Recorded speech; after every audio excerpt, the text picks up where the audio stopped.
At my wife's law school graduation, my wife announced, "I've decided to start a fresh life without you." Her new boyfriend was sitting with our friends. Everyone went quiet. I smiled and said, "Congratulations on your honesty." Before leaving, I handed her an envelope. When she opened it, she started screaming.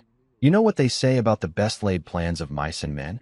Well, apparently nobody told my wife that particular memo was supposed to apply to other people's disasters, not become the headline act of her own personal soap opera.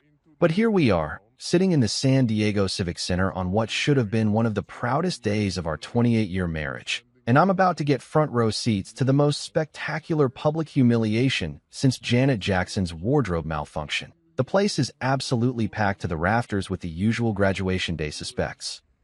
Proud families clutching bouquets that probably cost more than my first car, kids running around in their Sunday best while their parents frantically chase them with wet wipes, and enough camera equipment to make a Hollywood film crew jealous. The air smells like a florist shop exploded, mixed with that particular brand of nervous excitement that only comes with major life milestones.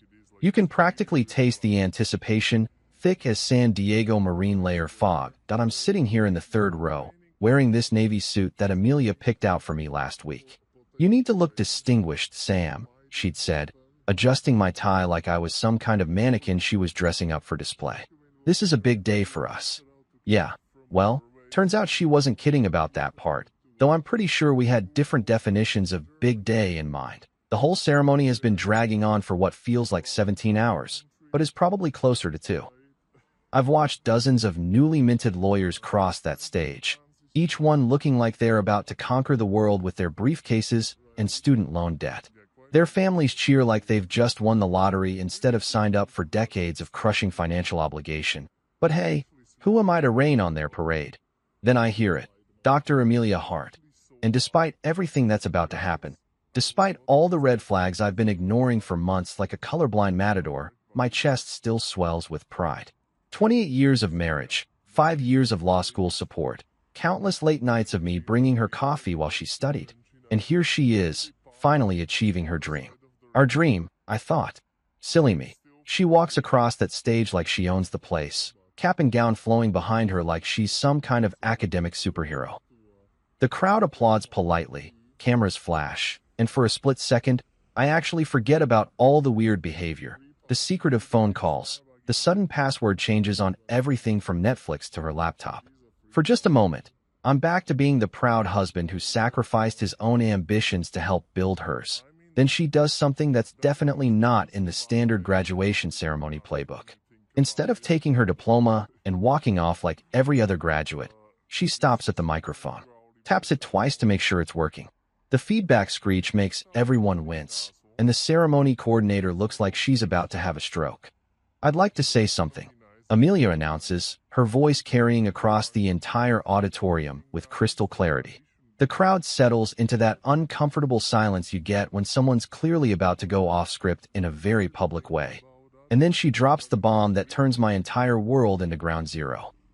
"Samuel," she says, looking directly at me with those green eyes that I fell in love with 3 decades ago, "I've decided to start a fresh life without you."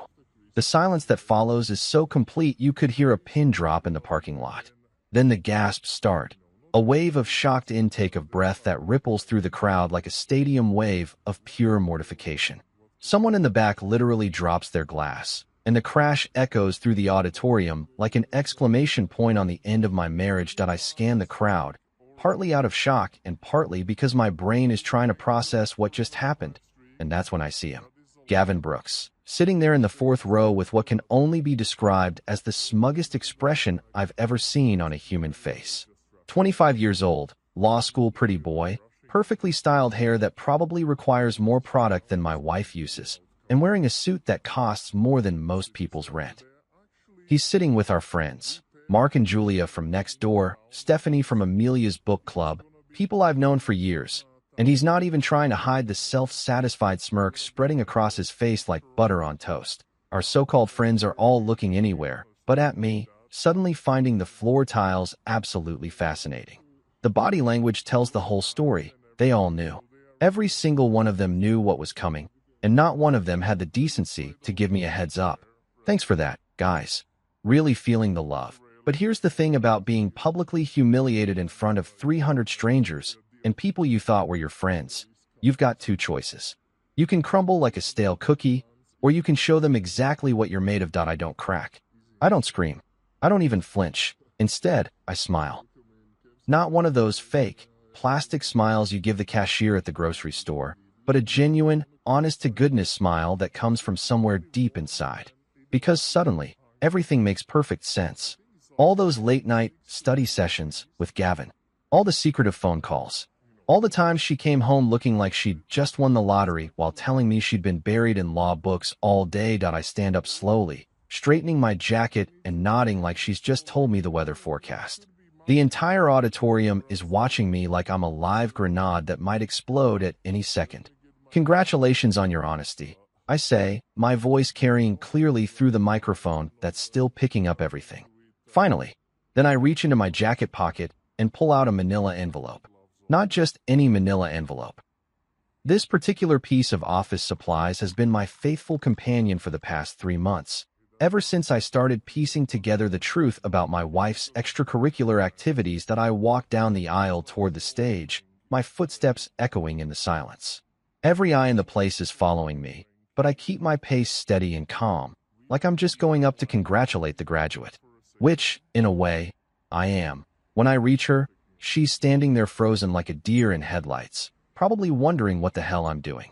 The ceremony coordinator is frantically gesturing to security, but they're just as confused as everyone else about what exactly is happening here. I hand her the envelope with the kind of formal politeness you'd use when delivering someone's mail. Thought you might need this, I say quietly, just loud enough for the microphone to catch. Then I turn around and walk away. Not run, not storm off in a huff, just walk. Casual as Sunday morning, like I'm heading out to get the newspaper. Behind me, the whispers start up like a swarm of hornets that just got their nest kicked. I can hear fragments as I make my way to the exit. Did you see that? What was in the envelope? I can't believe she just... But I keep walking, my hand already reaching up to loosen this damn tie that's been choking me all morning, that I'm almost to the doors when I hear it. The sound that makes every step of the last 3 months of careful planning worth it.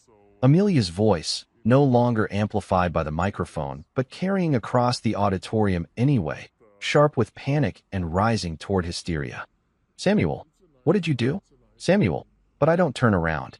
I push through those double doors and step out into the California sunshine, finally loosening my tie and taking the first real breath I've had in months. The ocean breeze hits my face, carrying the smell of salt and freedom and new beginnings. Behind me, muffled by the closing doors, I hear one more sound that puts the perfect punctuation mark on this whole scene. Amelia's scream of rage and disbelief as she opens that envelope and finds exactly what I've been preparing for her these past few months. Divorce papers, evidence of her affair, financial documents, and most importantly, a copy of that prenup we signed 28 years ago that she apparently forgot about in all her careful planning. I stand there for a moment in the sunlight, breathing in the sweet air of vindication, and can't help but smile.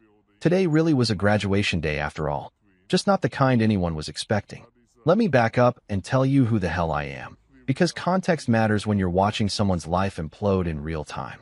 My name is Samuel Price. I'm 56 years old, and until about 3 hours ago, I thought I was living the American dream.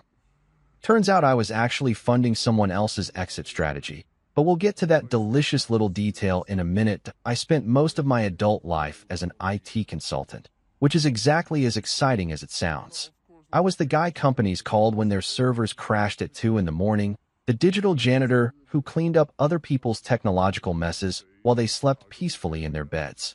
It wasn't glamorous work, but it paid well, and it gave me something most people never achieve: stability.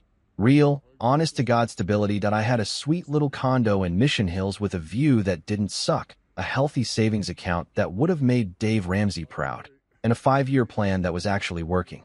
I drove a reliable Honda that started every morning without drama, ate at the same 3 restaurants on rotation, and knew exactly how much money I'd have when I turned 65. I was living steady, predictable, and completely satisfied with my gloriously boring existence. Then I met Amelia Richardson at a coffee shop downtown, and everything went to hell in the most beautiful way possible. She was 28, I was 31, and she was sitting at a corner table surrounded by law school prep books like some kind of academic fortress.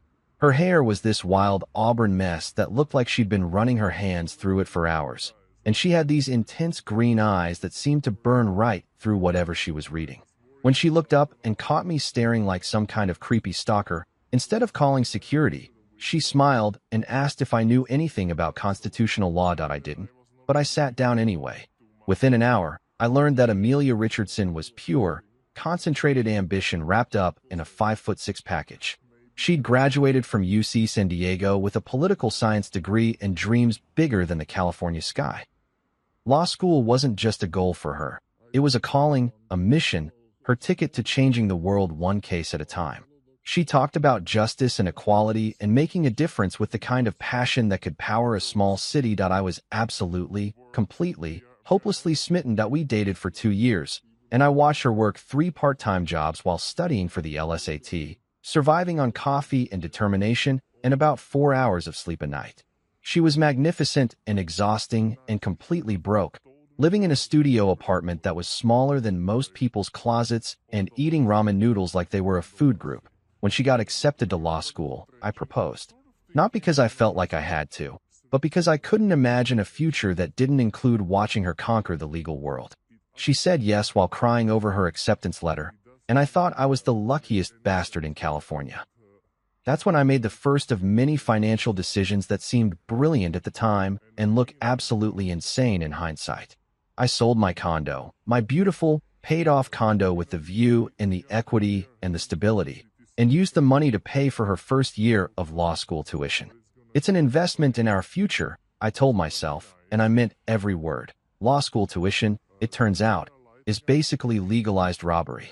Every semester, I watched another chunk of my savings disappear into the academic black hole, and every semester, I convinced myself it was worth it. Books, fees, living expenses, bar exam prep. It all added up to a number that would have made my accountant weep actual tears. So I worked more. A lot more. I took every contract that came my way, pulled all-nighters debugging code and fixing networks, said yes to weekend emergency calls that paid double time. While other guys my age were buying boats or taking vacations, I was building our future one billable hour at a time. And I was good at it. Really good. Turns out financial desperation is an excellent motivator for professional excellence. I became the IT consultant that companies specifically requested, the guy who could solve problems other people couldn't even identify. My rates went up, my reputation grew, and the money kept flowing toward Amelia's education like water toward a drain. But here's the thing about being married to someone in law school. You don't just become a husband. You become a one-man support system, a combination financier, tutor, therapist, and cheerleader all rolled into one exhausted package. I packed her lunches during exam weeks. Those brown bag meals filled with her favorite snacks and little encouraging notes that I thought were cute, but probably just reminded her that she was 30 years old and still getting packed lunches like a kindergartner. I drove her to late-night study groups in libraries across the city, waiting in parking lots for hours while she and her classmates argued about tort law and constitutional amendments. When she doubted herself, which happened more often than you'd expect from someone as naturally confident as Amelia, I was there with reassurance and perspective and whatever motivational speech seemed appropriate for the crisis of the moment. "You're brilliant," I'd tell her when she was convinced she was going to fail the bar exam. "You're going to change the world," I'd say when she felt overwhelmed by the competition, and I believed every word of it. I believed in her intelligence, her drive, her potential to make a real difference in the world. I believed that all the sacrifices were building something beautiful and permanent and worthwhile. Every time I said no to something I wanted, a new car, a vacation, a hobby that cost more than $20, I reminded myself that I was investing in our future. Every time I worked late or took on an extra project or skipped hanging out with friends because we couldn't afford it, I told myself that this was temporary. This was the foundation we were building together. Years of overtime became her undergraduate degree, then her law school tuition, then her bar exam fees, then her professional wardrobe, then her networking events, then her continuing education courses. Each milestone felt like progress towards something bigger, something that would justify all the sacrifice and hard work and delayed gratification. I was the invisible partner in her success story, the guy who made it all possible while staying quietly in the background. And I was proud of that role, genuinely proud. I thought we were a team, working towards shared goals with complementary skills and mutual support. Looking back now, I can see exactly where I went wrong. I thought I was building our foundation when I was actually just building her escape route. Every dollar I invested in her education, every hour I spent supporting her dreams, every sacrifice I made for our supposed future together, I was basically funding my own obsolescence. She wasn't using my support to build our life together. She was using it to build her way out. And the really beautiful part? She did it so gradually, so naturally, that I never saw it coming until it was way too late to do anything about it except watch the demolition. You'd think after 28 years of marriage, you'd notice when your wife starts acting like a completely different person. You'd think all those little changes would add up to one big, flashing neon sign that says, "Houston, we have a problem." But here's the thing about betrayal. It doesn't announce itself with fireworks and dramatic music. It creeps in like carbon monoxide, odorless and invisible until you're already poisoned. The changes started about 3 months before graduation, right around the time Amelia began her final semester. At first, I chalked it up to stress. Law school had been a marathon, and she was finally approaching the finish line. Of course she'd be acting weird. She was probably just anxious about the bar exam, worried about job prospects, maybe having some kind of quarter-life crisis at 34. Except this wasn't stress behavior. This was something else entirely. It started with conversation, or rather, the complete absence of it. Amelia had always been a talker, the kind of person who could turn a trip to the grocery store into a 20-minute story complete with character analysis of the cashier and commentary on the social implications of the cereal aisle layout. Suddenly, I was getting one-word answers to everything. How was school today? Fine. What did you study? Stuff. Want to grab dinner? Whatever. It was like living with a teenager, except teenagers usually have the decency to slam doors and stomp around, so you know they're pissed about something. Amelia just became this polite, distant stranger who happened to share my bed and my Netflix password. Speaking of Netflix, that became password number 1 in what I now recognize as the great password revolution of our marriage. One day I went to log in and watch some mindless documentary about serial killers. Don't judge me. Everyone needs a hobby. And suddenly, I needed a password. When I asked Amelia about it, she gave me this look like I'd asked for the nuclear launch codes. "Oh, I changed it for security reasons," she said, not looking up from her laptop. "You know how these streaming services get hacked all the time, right?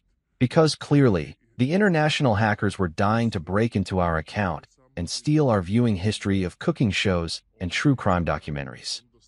But I let it slide, because picking a fight over Netflix seemed petty, even for me. Then it was her phone.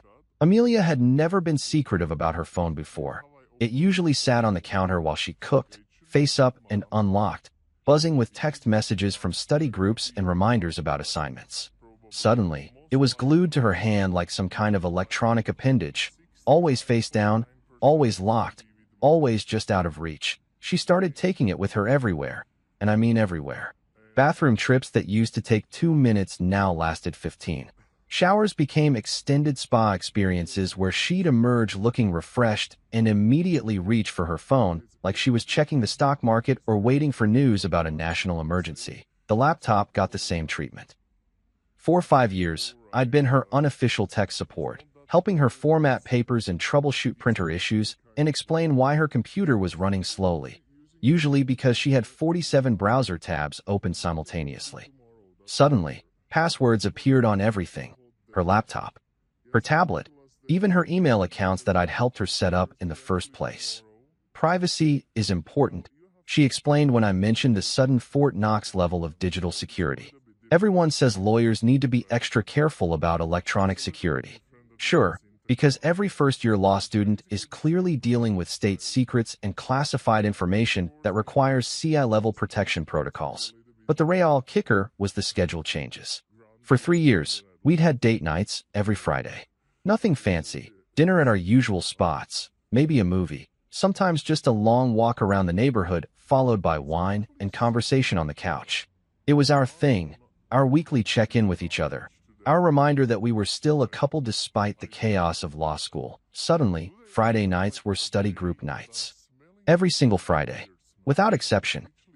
"I'm sorry, honey," she'd say, applying makeup that seemed awfully elaborate for sitting in a library with a bunch of stressed-out law students. This constitutional law class is kicking everyone's ass. We really need these group sessions to get through it. Funny thing about these study groups, they all seem to require full makeup, carefully coordinated outfits, and perfume. Lots of perfume. Because nothing says serious academic discussion, like smelling like a department store cosmetics counter. She'd leave around 7, dressed like she was going on a date, and come home around midnight, looking refreshed. Not tired like someone who'd been hunched over law books for 5 hours. Not stressed like someone wrestling with complex legal concepts. She looked glowing, satisfied, like someone who'd just had a really good time. Our friends started acting weird too. Mark and Julia next door, who used to invite us over for barbecues and game nights, suddenly got very busy whenever I suggested hanging out. Stephanie from the book club, who used to chat with me for 20 minutes whenever she picked Amelia up for their monthly meetings, started giving me these awkward, pitying looks and cutting conversations short. They'd all go quiet when I walked into a room, like they'd been discussing something they didn't want me to hear.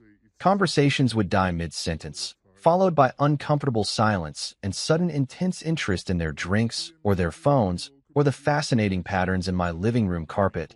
I felt like I was living in some kind of parallel universe where everyone knew something I didn't, like being the only person who didn't get the memo about the surprise party or the dress code change.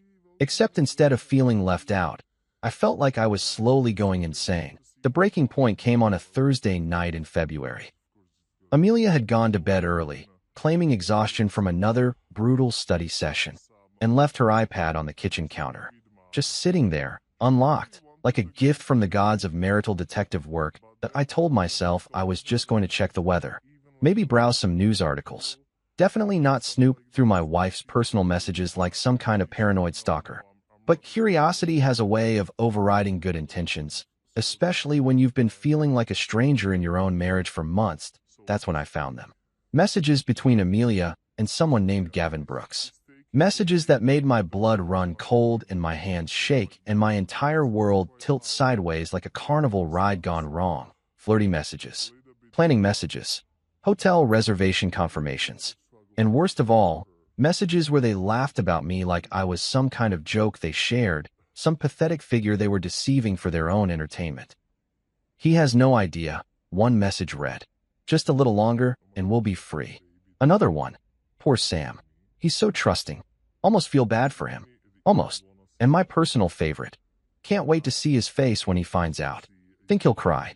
I sat there in my kitchen at 1 in the morning, reading evidence of my wife's betrayal on her own device, and something inside me went very, very quiet.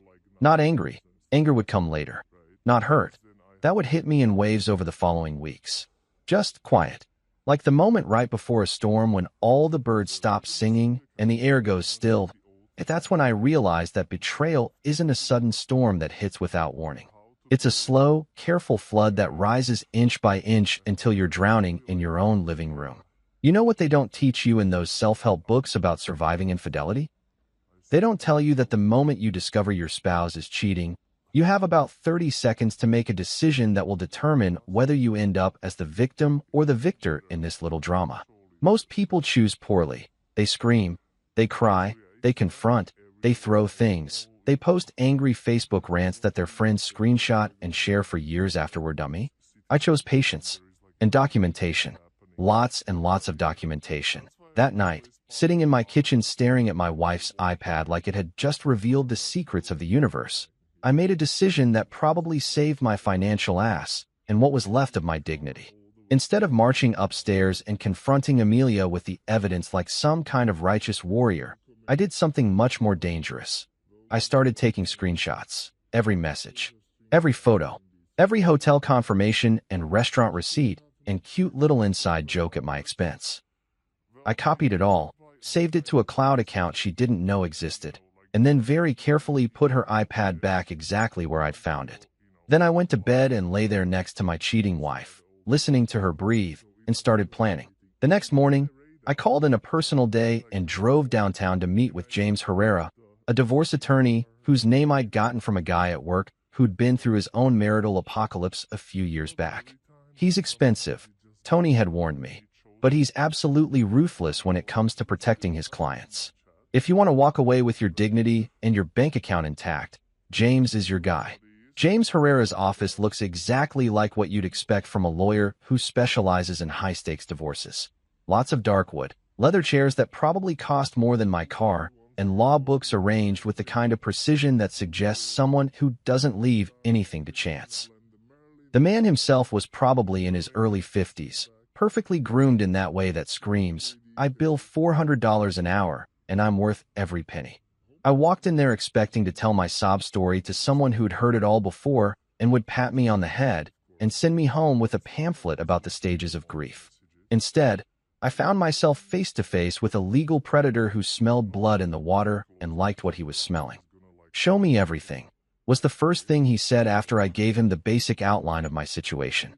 No sympathy, no platitudes about how sorry he was for my pain, just a professional assessment of my ammunition. I liked him immediately that we spent the next 3 hours going through 5 years of financial records with the kind of thoroughness that would make an IRS auditor proud. Bank statements, credit card bills, investment accounts, insurance policies. Everything I could think of that might be relevant to understanding exactly how much money I'd poured into Amelia's education and career development. That's when James found the first surprise. Hidden bank accounts under Amelia's maiden name. Accounts I'd never heard of or seen statements for. Accounts that showed regular deposits timed to coincide with what I thought were grocery runs or study materials purchases. She'd been skimming money for months, maybe years, building her own little nest egg while I was working overtime to pay for her law school expenses. "Smart girl," James said, and there was genuine admiration in his voice. "She's been planning this exit strategy for a while. Good thing you found out when you did."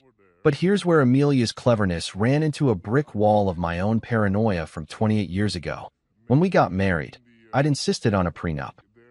Not because I didn't trust her, but because I'd watched too many of my friends get cleaned out in divorces, and I wasn't about to let that happen to me.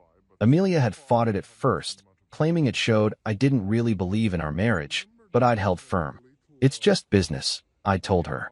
"If we never need it, great. If we do need it, we'll both be glad we have it." The prenup was ironclad. Everything I'd earned before the marriage stayed mine. Everything I'd inherited stayed mine. And most importantly, there was a clause about infidelity that basically said if either of us cheated, the cheater got nothing. Not a dime of alimony, not a share of assets, nothing. "This is beautiful work," James said, reading through the document like it was poetry. "Whoever wrote this really knew what they were doing. The infidelity clause alone is going to save you probably 6 figures in alimony payments." That would be me who wrote it, actually. 28 years ago, I was young and paranoid and smart enough to hire a really good lawyer to protect my interests. Present-day me wanted to go back in time and buy past me a very expensive bottle of whiskey. But documentation was only half the battle. If I was going to do this right, I needed more than screenshots of text messages and bank statements. I needed the kind of evidence that would hold up in court and leave no room for Amelia to spin some story about how I was a paranoid husband who'd misunderstood innocent communications. That's when James introduced me to Tony Marchetti, a private investigator who looked like he'd stepped out of a 1940s noir film. Tony was probably 60, with gray hair and sharp eyes and the kind of face that suggested he'd seen everything at least twice and wasn't impressed by any of it. "Cheating spouses are my specialty," he told me with the confidence of someone who'd been doing this for 30 years. "They always think they're smarter than they are, and they always make mistakes. Your wife and her boyfriend are going to give me everything I need to bury them in court." So while I continued my Oscar-worthy performance as the clueless husband, Tony went to work. He followed them to restaurants, to hotels, to cozy little coffee shops where they planned their future together. He took photos, collected receipts, interviewed hotel staff who remembered the young couple who always paid in cash and never stayed more than a few hours. Meanwhile, I installed a small camera in our home office, hidden behind some books where Amelia often took her private study calls. The camera captured video calls with Gavin where they discussed their plans for our house and laughed about how easy Sam will fold when he finds out. That last part particularly amused me. Easy Sam. Poor, trusting, naive Sam who would just roll over and accept his fate like a good little victim. Every morning, I'd wake up, make Amelia coffee, ask about her day, kiss her goodbye like nothing had changed. Every evening, I'd ask about her classes, listen to her stories about professors and classmates, smile and nod like the supportive husband I'd always been. And every night, after she went to bed, I'd review the day's intelligence with James and Tony, building our case piece by piece like we were planning the D-Day invasion. This is going to be a massacre, James told me after reviewing Tony's latest batch of evidence. Your wife thinks she's playing chess, but you're playing three-dimensional chess while she's still figuring out which pieces move where. The beautiful thing about watching someone plan your destruction is that they have no idea you're watching them do it. They get sloppy, overconfident, careless with details. They start believing their own lies and forgetting to cover their tracks. Amelia thought she was the director of this little drama, carefully orchestrating her exit strategy while keeping me in the dark about her real intentions. Truth is, I was directing the whole damn play, and she was just another actor who didn't know the script had changed. The morning of graduation day, I woke up at 5:30 feeling like a kid on Christmas morning. Not because I was excited about celebrating my wife's academic achievement, though there was a tiny part of me that still felt proud of what she'd accomplished, despite everything, but because I was about to watch the most elaborate house of cards in history come tumbling down in spectacular fashion. Amelia was already awake, standing in front of our bedroom mirror in her cap and gown, adjusting everything for the 100th time and taking selfies like she was preparing for a magazine shoot. She looked absolutely radiant, glowing with that particular brand of confidence that comes from thinking you're about to get away with the perfect crime. Today's the day, she said, catching my eye in the mirror. New beginnings, right? Absolutely. I replied, and I meant every word, just not in the way she was thinking. She spent the next hour getting ready with the kind of meticulous attention to detail usually reserved for red carpet events. Hair perfectly styled, makeup applied with surgical precision, even her graduation cap positioned at exactly the right angle to look both scholarly and photogenic. She kept checking her phone, probably coordinating with Gavin about their post-ceremony celebration plans that I made her coffee and toast, the same breakfast I'd been making her for 5 years of law school mornings, and watched her post photo after photo to social media with captions like, "Dreams coming true," and "Ready for my new beginning." The irony was so thick you could cut it with a butter knife. "You look beautiful," I told her as she headed for the door, and that wasn't a lie either. She did look beautiful. Too bad beautiful doesn't mean trustworthy. That I kissed her cheek, smiled warmly, and said, "You'll remember this day forever." She laughed, thinking I was just being supportive and sentimental. "I hope so. It's going to be perfect." "Oh, sweetheart, you have no idea how right you are." I took my time getting ready, choosing my clothes carefully, the navy suit she'd picked out, because I wanted to look the part of the proud, devoted husband right up until the moment I stopped playing that role. I even wore the tie she'd bought me for Christmas, the one with the little scales of justice pattern that she thought was so clever. The manila envelope sat on my dresser where it had been waiting for this moment for 2 weeks. James had assembled what he called the nuclear file. Copies of the prenup, the divorce papers, photographic evidence of the affair, financial records showing the hidden accounts, sworn statements from hotel staff, and a detailed timeline of Amelia's deception that read like a masterclass in betrayal. This is enough evidence to convict her in criminal court, let alone family court, James had told me when he handed it over. She's not going to have any room to maneuver once this goes public. I slipped the envelope into my jacket pocket and headed out to what I knew would be the most satisfying morning of my adult life. The ceremony itself was everything you'd expect from a law school graduation. Long, pompous, filled with speeches about justice and integrity and the sacred duty of the legal profession. I sat there listening to deans and distinguished alumni talk about honor and ethics while my wife sat 3 rows away, planning to abandon her marriage for a 25-year-old with good hair and flexible morals. When they started calling names for the diploma presentation, my heart rate picked up, not from nerves, but from anticipation. I'd been planning this moment for months, running through it in my head like a quarterback visualizing the perfect pass. Everything had to be timed perfectly, executed flawlessly, delivered with exactly the right amount of calm dignity. Dr. Amelia Hart. Showtime. I watched her walk across that stage like she owned the world, and for a moment, I actually felt sorry for her. She had no idea what was coming. In her mind, she was about to graduate, dump her boring older husband, and ride off into the sunset with her young boyfriend, supported by the money she'd been secretly stashing away and the alimony she thought she'd get from our divorce. Instead, she was about to discover that sometimes the person you think you're playing is actually 3 moves ahead of you. Then she did the one thing I hadn't planned for. She went off script. Instead of taking her diploma and walking off like every other graduate, she stopped at the microphone. The feedback screech made everyone wince, and I saw the ceremony coordinator start to panic in my peripheral vision. "I'd like to say something," she announced, and I thought, oh, this is even better than I hoped. Because here's the thing about public betrayal. When someone humiliates you in front of hundreds of people, your response becomes part of the public record. Everyone remembers not just what was done to you, but how you handled it. And I've been practicing my response for weeks. "Samuel, I've decided to start a fresh life without you." The gasps that rippled through the auditorium were music to my ears. This was better than any revenge fantasy I could have imagined.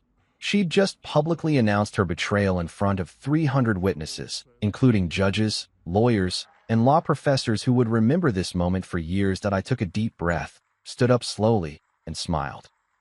Not a bitter smile, not a hurt smile, but the genuine smile of someone who's about to play the winning hand in a very long poker game. "Congratulations on your honesty," I said, my voice carrying clearly through the silence. Finally, the walk down the aisle felt like the longest and shortest walk of my life. Every eye in the place was on me, but I kept my pace steady and calm. When I reached the stage, Amelia was standing there frozen, probably wondering what the hell I was doing. That I handed her the envelope with the kind of formal politeness you'd use when serving legal papers, which, technically, I was. "Thought you might need this," I said quietly. Then I turned and walked away, loosening my tie as I went.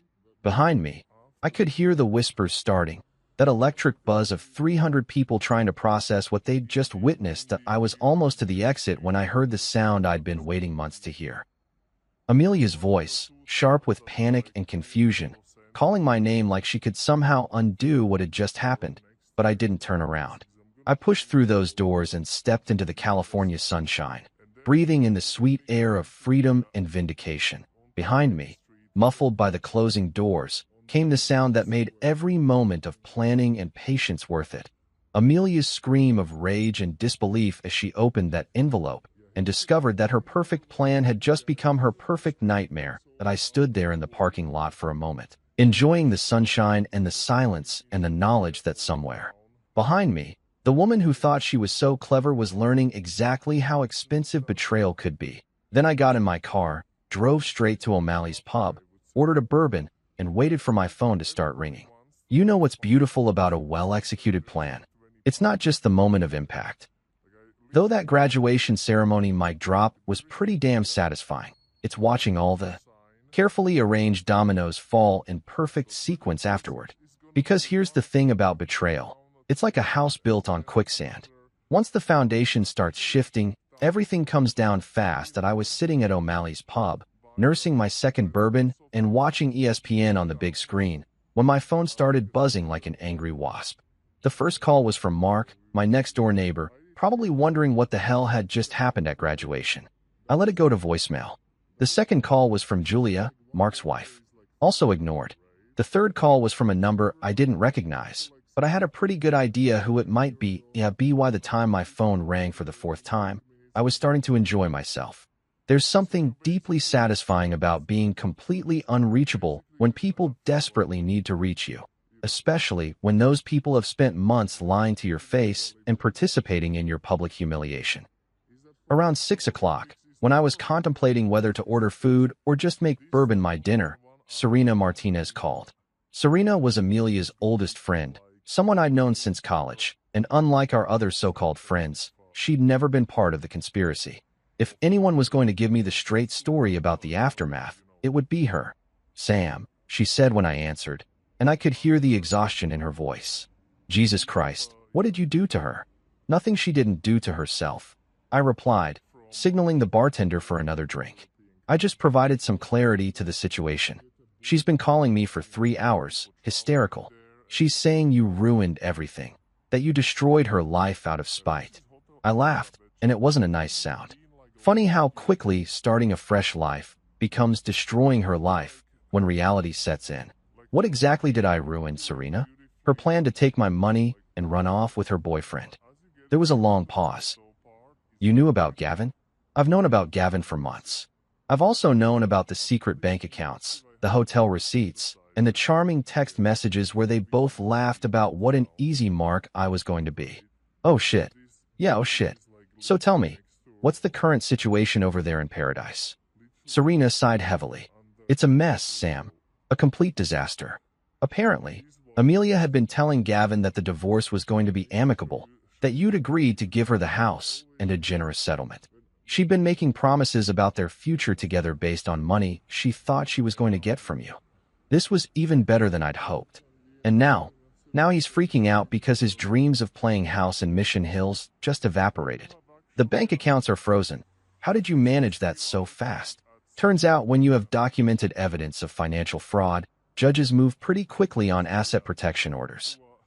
Amazing how the legal system works when you actually follow the rules. The fancy loft they were renting together? Rent bounced this morning because it was coming out of one of those frozen accounts. And his BMW. Apparently that lease payment bounced too. I had to admit, I hadn't expected the financial dominoes to fall quite this quickly, but I wasn't complaining. How's our boy Gavin handling the pressure? About as well as you'd expect a 25-year-old law student to handle having his sugar mama's money supply cut off overnight. He lasted exactly 48 hours before he packed his shit and disappeared. That stopped me mid-sip. He left her. Oh, it gets better. He didn't just leave. He left her a note. A fucking note. Sam, like they were in high school. Apparently, it said something about how this isn't what he signed up for, and he needed to focus on his career without distractions. I couldn't help myself. I started laughing. Real, genuine, belly-deep laughter that probably made me look insane to the other bar patrons, but I didn't care. So let me get this straight. Prince Charming was perfectly fine with breaking up my marriage and spending my money, but the moment his meal ticket got canceled, he turned into a marathon runner. Pretty much. And now Amelia's calling everyone she knows, trying to get loans to cover her expenses. Most people are declining, probably because they don't want to get involved in whatever legal nightmare is coming next. The beautiful thing about social circles is that they're built on reputation and perception. When someone publicly implodes the way Amelia had at graduation, people start distancing themselves faster than you can say guilty by association. Nobody wants to be associated with the woman who announced her affair at her own graduation ceremony. What about our other friends? The ones who knew what was happening and decided not to mention it to me? Mark and Julia have been avoiding everyone. I think they're embarrassed about being part of the whole thing. Stephanie from book club is apparently telling people she suspected something but didn't want to get involved. Everyone's basically pretending they had no idea what was going on. Of course they were. Now that the affair was public and messy, suddenly nobody wanted to admit they'd been enablers and accomplices. It's amazing how quickly people develop amnesia when their friend's criminal behavior becomes a liability. How's she explaining the divorce papers? Still claiming I'm the villain in this story? She's trying to, but it's not working. Hard to play the victim when there are photos of you checking into hotels with your boyfriend. Plus, apparently, some of the law professors were at the graduation. Word's already spreading through the legal community about what happened. That was an angle I hadn't fully considered, but it made perfect sense. The San Diego legal community was smaller than people realized, and reputation was everything in that world.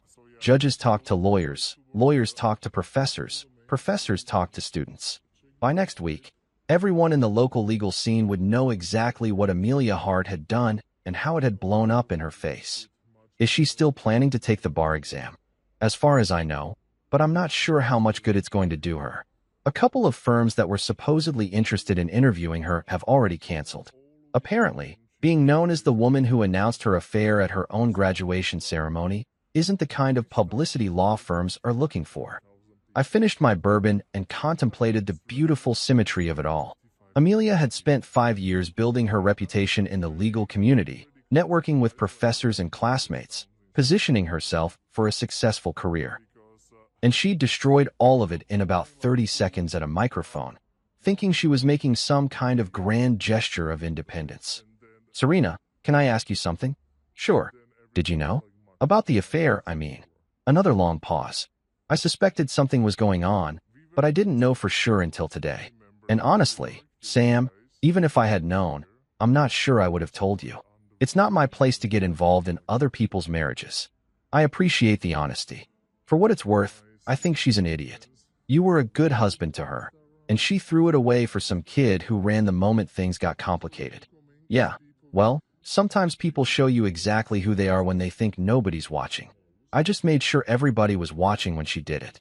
After I hung up with Serena, I sat there in the quiet of O'Malley's, surrounded by the comfortable sounds of ESPN and casual conversation, and felt something I hadn't experienced in months: peace. The dominoes were falling exactly as they should, and I didn't have to do anything but watch gravity do its work. 3 weeks after the graduation ceremony heard round San Diego, I found myself sitting in Family Court 3B, wearing my best suit and feeling like a man who'd just discovered he'd been playing poker with a bunch of amateurs for the past 28 years. The courtroom had that particular institutional smell, industrial disinfectant mixed with fear, desperation, and the lingering aroma of broken dreams. It was strangely comforting. Across the aisle, Amelia sat next to her attorney, Victoria Sterling, looking like she'd aged about 5 years in 3 weeks. Gone was the radiant confidence of graduation day, replaced by the hollow-eyed exhaustion of someone who'd just watched their carefully constructed fantasy world collapse in real time. She kept glancing at me with this mixture of rage and disbelief, like she couldn't quite figure out how her foolproof plan had turned into a complete disaster. Victoria Sterling was exactly what you'd expect from a high-end divorce attorney. Perfectly tailored suit, briefcase that probably cost more than most people's monthly salary, and the kind of predatory smile that suggested she ate opposing counsel for breakfast and picked her teeth with their bones. She was expensive, aggressive, and had a reputation for getting her clients every penny they thought they deserved, plus interest. Too bad for Amelia that wanting something and being legally entitled to it are two completely different things. James Herrera sat beside me, looking like a man who was about to enjoy himself immensely. He'd spent the past 3 weeks preparing for this moment with the thoroughness of a surgeon planning a particularly delicate operation. His briefcase contained what he cheerfully dubbed the nuclear option, enough evidence to turn Amelia's divorce dreams into a legal nightmare. Remember, he'd told me that morning over coffee, just sit there and look like the wronged husband. Don't gloat, don't smirk, don't give them any ammunition to use against you. Let the evidence speak for itself. Good advice, though I had to admit that sitting there without smirking was going to be a challenge. Judge Patricia Hernandez took the bench at exactly 9 a.m., and I could see why James had been so confident about drawing her for this case. Judge Hernandez had a reputation as a no-nonsense jurist who'd seen every sob story, every manipulation tactic, and every legal loophole that desperate divorcing spouses could dream up. She was in her early 60s, with steel gray hair and the kind of piercing gaze that suggested she could spot bullshit from orbit. "This is a dissolution of marriage proceeding," she announced, scanning the paperwork in front of her. "Hart versus Price. I understand there are some contested issues regarding spousal support and asset division." Victoria Sterling stood up first, smoothing her skirt and putting on her most sympathetic expression. "Your Honor, my client, Dr. Amelia Hart, has sacrificed 5 years of her life and career potential to complete her legal education. During this time, she was entirely financially dependent on her husband, who encouraged and supported her educational pursuits. She's now entering the job market at 34, significantly behind her peers in terms of career development and earning potential." She paused for dramatic effect, probably waiting for the judge to start reaching for the tissues. Dr. Hart respectfully requests spousal support to help her establish herself professionally, as well as her fair share of the marital assets that were accumulated during their 28-year marriage. She's not asking for anything unreasonable, simply what any spouse would be entitled to after nearly 3 decades of marriage and partnership. It was a good performance. I had to give her that. If you didn't know the full story, you might actually feel sorry for poor Amelia. The devoted wife who'd sacrificed everything for her education only to be cast aside by her cruel husband just as she was about to start her career. Unfortunately for Victoria, Judge Hernandez was about to get the full story. James stood up with the kind of calm confidence that comes from holding all the winning cards. Your Honor, my client Samuel Price agrees that this has been a long marriage, and that he did indeed support his wife's education. However, there are several critical factors that need to be considered in this case. He opened his briefcase and pulled out a thick folder. First, there's the matter of the prenuptial agreement that both parties signed willingly 28 years ago. I watched Amelia's face as James handed copies to the court clerk. She'd probably forgotten about that prenup, or maybe she'd convinced herself it wouldn't hold up after all these years. Judging by the way her attorney's expression shifted from confident to concerned, they hadn't done their homework on that particular document.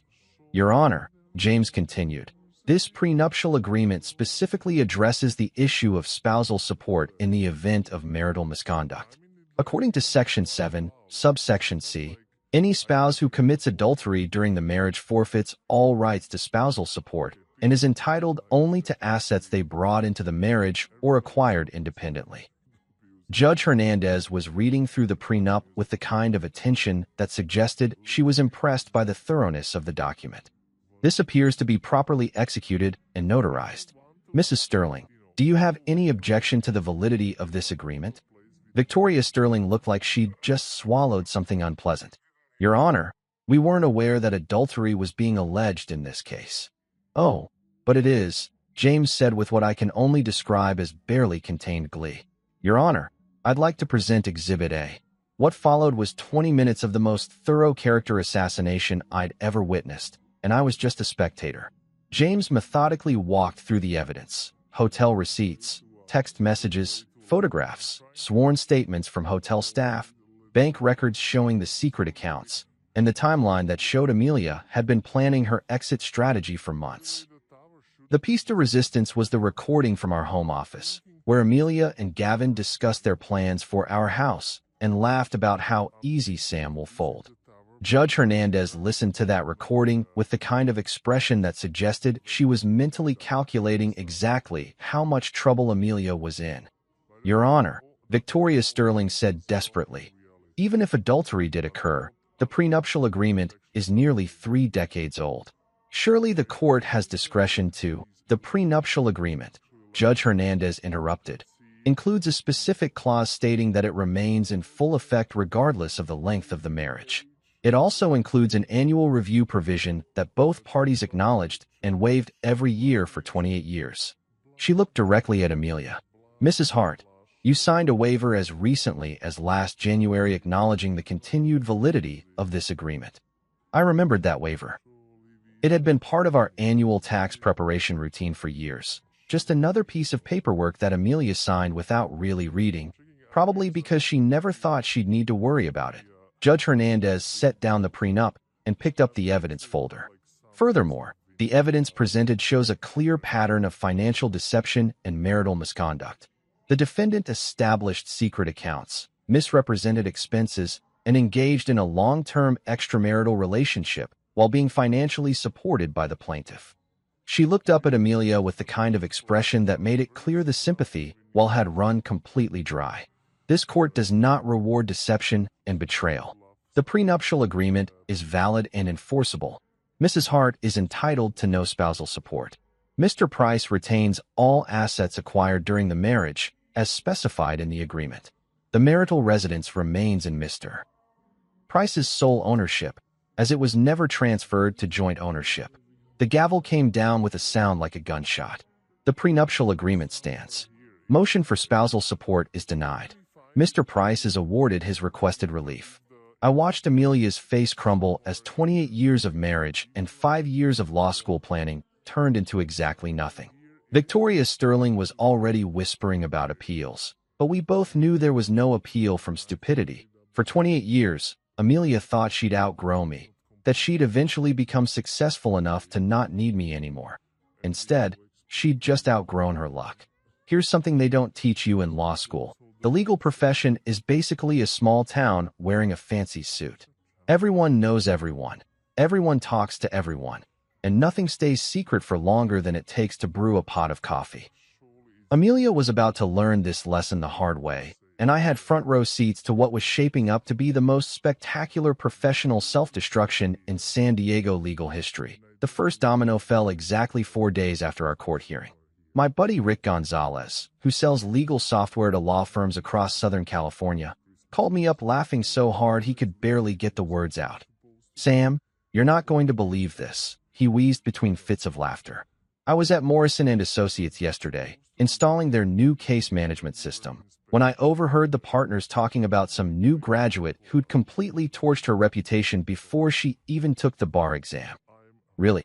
I said, settling back in my chair with my coffee. "What happened?" "Apparently, this woman announced her affair at her own graduation ceremony, got divorced 3 weeks later, and lost everything because of a prenup. But here's the best part. Her boyfriend was bragging about the whole thing to his classmates before it all went to hell." I nearly choked on my coffee. "Bragging?" "Yeah. Apparently this kid Gavin was telling everyone at law school how he was going to upgrade from his dingy student apartment to a house in Mission Hills, courtesy of his sugar mama's divorce settlement. He was practically taking orders for housewarming party invitations. The image of Gavin bragging about his plan to steal my house and my money was so absurd I had to laugh. And his classmates just listened to this. Oh, it gets better. One of his study group partners was the nephew of Judge Patricia Hernandez. You know, the judge who heard your case? Kid went home and told his uncle about this classmate who was bragging about profiting from breaking up someone's marriage. Beautiful. Absolutely beautiful. So Judge Hernandez hadn't just been dealing with our case in a vacuum. She'd been hearing about Gavin's bragging from her own family. No wonder she'd looked like she wanted to throw the book at Amelia during the hearing. "The whole law school knows about it now," Rick continued. "Professors are using it as a cautionary tale about professional ethics. I heard one of the instructors telling his students that this is exactly the kind of behavior that'll get you disbarred before you even get barred." Over the next few weeks, the story spread through the San Diego legal community like wildfire in August. Every time I thought it had reached its maximum distribution, someone new would call with another chapter in the ongoing saga of Amelia's professional suicide. Tony Marchetti, my private investigator, heard it from a court clerk who'd witnessed our hearing. The clerk had apparently gone home and told her husband, who worked as a paralegal at one of the big downtown firms, who told his boss, who mentioned it at a partner meeting. Within a week, half the law firms in the city knew about the woman who'd announced her affair at graduation and lost everything in divorce court. It's like watching a really slow-motion car crash, Tony told me over beers at O'Malley's. Every day, the story gets a little more detailed, and her reputation gets a little more destroyed. The story had evolved in the telling, as stories do. By the time it made the rounds through the legal gossip network, Amelia had become a cautionary tale about greed, betrayal, and the dangers of underestimating your spouse. Some versions had her stealing money from client accounts. Not true, but entertaining. Others had her planning to frame me for domestic violence to get a better settlement. Also not true, but it added drama.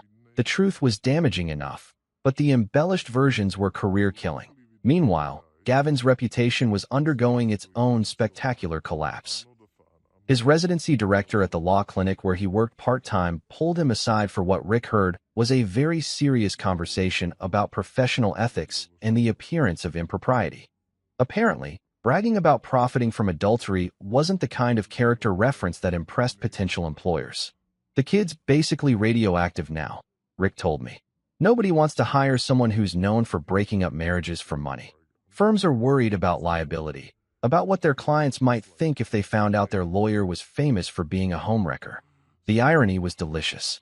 Gavin had thought he was so clever, latching onto an older woman with resources and plans. Instead, he'd attached himself to a sinking ship and managed to torpedo his own career in the process. But Amelia's situation was even worse. While Gavin was just a law student who could potentially rebuild his reputation over time, Amelia was a newly minted lawyer trying to enter a profession that valued reputation above almost everything else. And her reputation was now synonymous with professional suicide. The prestigious clerkship she'd been counting on suddenly evaporated. The judge who'd been considering her for the position apparently heard the story at a judicial conference and decided he didn't need that kind of drama in his chambers. Law firms that had shown interest during her final semester stopped returning her calls. She's applying everywhere, Serena told me during one of our periodic updates. Big firms, small firms, solo practitioners, legal aid organizations. Nobody wants to touch her. What's she telling them about the gaps in her resume? She's trying to spin it as taking time to study for the bar exam and deal with a difficult divorce. But the legal community here is too small, Sam. Everyone knows what really happened. The bar exam itself became another source of professional humiliation. Amelia took it, of course. She'd worked too hard to get to that point to give up now. But even passing wouldn't solve her fundamental problem. Bar passage just gave you permission to practice law. It didn't give you anyone willing to hire you. Legal conferences became minefields for Amelia. The story had spread beyond San Diego to the broader California legal community, turning her into a cautionary tale that law professors shared with their students about the importance of professional ethics and personal integrity. I was at a continuing education seminar last week, James Herrera told me, and one of the speakers used your ex-wife's case as an example of how personal misconduct can destroy a legal career before it even starts. He didn't use her name, but everyone in the room knew exactly who he was talking about. The California Bar Association's character and fitness review, required for all new attorneys, became another hurdle. While adultery itself wasn't grounds for bar admission denial, the pattern of deception, financial fraud, and public misconduct raised questions about Amelia's fitness to practice law. They're not going to deny her admission, James explained, but they're definitely going to make her sweat for it. And every employer who runs a background check is going to see that she required additional character review. Meanwhile, I was discovering that being the wrong party in a spectacular public divorce had its own strange social benefits. Other men who'd been through similar situations started reaching out, asking for advice about protecting themselves. Divorce attorneys began referring clients to me for consultations about financial planning and evidence gathering. You've become something of a folk hero, Tony laughed. The guy who outplayed the player and came out ahead. The legal community's reaction was overwhelmingly supportive of my position. Lawyers, it turns out, really don't like it when people make their profession look bad through public displays of unethical behavior. Amelia hadn't just destroyed her own reputation. She'd embarrassed the entire legal education system that had invested 5 years in training her. She thought she was graduating into a new life, I told Rick over lunch one afternoon. Instead, she graduated into a professional prison of her own making. The sentence was gossip, whispered in courthouse hallways and shared at bar association meetings. And unlike a legal sentence, this one had no appeal process and no time limit. In law, reputation is currency, and Amelia had spent hers as carelessly as a lottery winner blowing through their jackpot. Now she was professionally bankrupt, and no amount of legal education could fix that. You know what's funny about hitting rock bottom? It gives you a really solid foundation to build on. 6 months after watching my marriage explode in the most public way possible, I was sitting in a brand new office in downtown San Diego, staring at business cards that read Samuel Price, CEO, Langston Strategies, Divorce Preparation and Asset Protection. Turns out getting spectacularly betrayed by your spouse is excellent preparation for helping other people avoid the same fate. The idea came to me about 3 weeks after the court hearing, when I was getting my 4th phone call in 2 days from some guy who'd heard about my case and wanted advice on protecting himself during his own divorce. At first, I thought it was just morbid curiosity. People love a good revenge story, especially one with a clear winner and loser. But as the calls kept coming, I realized I was sitting on something valuable. Hard-won expertise in surviving spousal betrayal with your dignity and bank account intact. You should charge for this, James Herrera told me after I mentioned getting another consultation request. You've essentially developed a blueprint for protecting yourself in high-conflict divorces. That's worth money. He wasn't wrong. Between my IT background, my recent crash course in divorce law, and my newfound expertise in evidence gathering, I'd accidentally created a skill set that was in high demand. Apparently, there were a lot of people out there who suspected their spouses were planning to screw them over and wanted to be prepared when it happened. So I did what any reasonable person would do. I turned my personal disaster into a business opportunity. Langston Strategies started in my spare bedroom with a website, a business license, and a very clear mission statement. helping spouses protect their interests during marital dissolution through strategic planning, evidence gathering, and financial protection. It sounded professional and dignified, which was exactly the vibe I was going for. No need to advertise that the company was basically founded on pure spite and a desire to help other people avoid getting screwed over. My first official client was Thomas Brennan, a 43-year-old high school teacher whose wife had suddenly become very interested in girls' nights out and very uninterested in joint bank accounts. He came to my office looking like a man who knew bad news was coming but wasn't sure what to do about it. "I know she's cheating," he told me, sitting across from my desk with his hands clenched in his lap. "I just can't prove it, and I don't know how to protect myself when this all goes to hell." I spent the next 2 hours walking him through everything I'd learned the hard way. How to document financial assets without alerting a suspicious spouse. How to legally gather evidence of infidelity. How to work with divorce attorneys and private investigators. Most importantly, how to keep your mouth shut and your emotions in check while you're building your case. "The biggest mistake people make," I told him, "is confronting their spouse the moment they suspect something. All that does is give them time to hide assets, destroy evidence, and lawyer up. You want to gather everything you need first, then strike fast and hard when you're ready." Thomas left my office with a detailed action plan, a list of recommended professionals, and what he later described as the first hope I'd felt in months. 3 weeks later, he caught his wife and her personal trainer in a compromising position at a motel that he'd been monitoring based on her credit card statements. 6 months after that, he walked away from his divorce with his house, his pension, and his self-respect intact. "You didn't just help me protect my money," he wrote in a letter that I keep framed on my office wall. "You helped me remember my worth. You saved not just my finances, but my sanity." That letter convinced me I was onto something bigger than just a side business. Rebecca Martinez became my first employee, a sharp-eyed former paralegal who'd been through her own divorce nightmare and understood exactly what our clients were going through. She handled intake calls, managed client files, and had an uncanny ability to spot the warning signs of financial deception in bank statements and credit reports. "You can always tell when someone's planning an exit," she told me during one of our weekly case reviews. "The spending patterns change, the money starts moving in weird directions, and suddenly they're very interested in assets they never cared about before." Tony Marchetti came on board as our primary investigator, bringing 30 years of experience in catching cheating spouses and hiding assets. James Herrera became our preferred legal referral, though we worked with several divorce attorneys depending on the client's needs and budget. The business model was simple but effective. Clients came to us when they suspected their marriage was in trouble, but before they were ready to file for divorce. We helped them document their assets, gather evidence of misconduct, and develop a strategy for protecting themselves during the inevitable legal proceedings. We weren't marriage counselors, we were divorce preparation specialists. Think of us as financial and legal bodyguards, I tell potential clients. "We can't save your marriage, but we can make sure you don't get destroyed when it ends."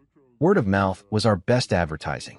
Satisfied clients told their friends, who told their friends, who eventually found themselves sitting in my office explaining why they thought their spouse was planning to leave them. Divorce attorneys started referring clients who needed help with evidence gathering. Even a few therapists began sending us people who were dealing with suspected infidelity but weren't ready for counseling. The cases varied, but the patterns were remarkably consistent. The stay-at-home mom whose husband suddenly became secretive about his business finances. The successful executive whose wife started talking about finding herself while secretly consulting with divorce attorneys.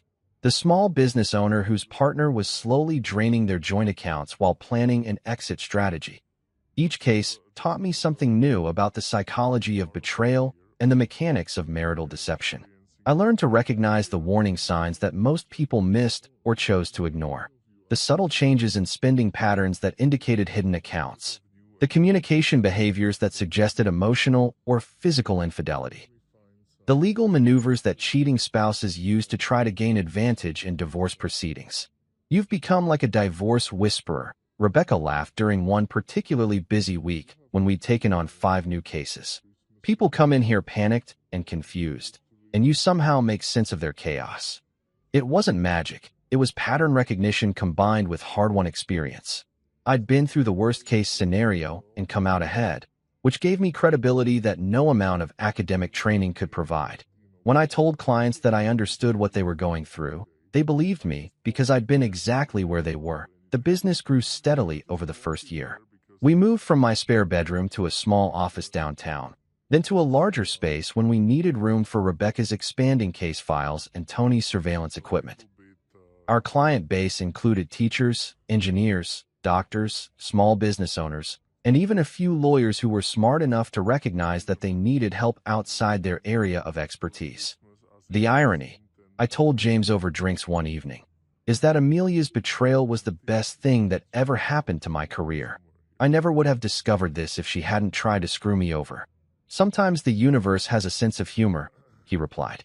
She thought she was destroying your life, but she actually gave you a new purpose. By the end of the first year, Langston Strategies had helped over 100 clients protect themselves during divorce proceedings. Our success rate was impressive. Most of our clients managed to keep their houses, their savings, and their dignity intact. More importantly, they walked away from their marriages feeling like they'd been heard, supported, and treated fairly. I'd started the business to channel my anger into something productive, but it had become something much more meaningful than revenge. It had become a mission to help people protect themselves when the people they trusted most decided to destroy them. And every morning when I walked into that office, I felt something I hadn't experienced in years. Purpose that came from somewhere deeper than just paying bills or meeting expectations. That I wasn't just running a business. I was building something that mattered.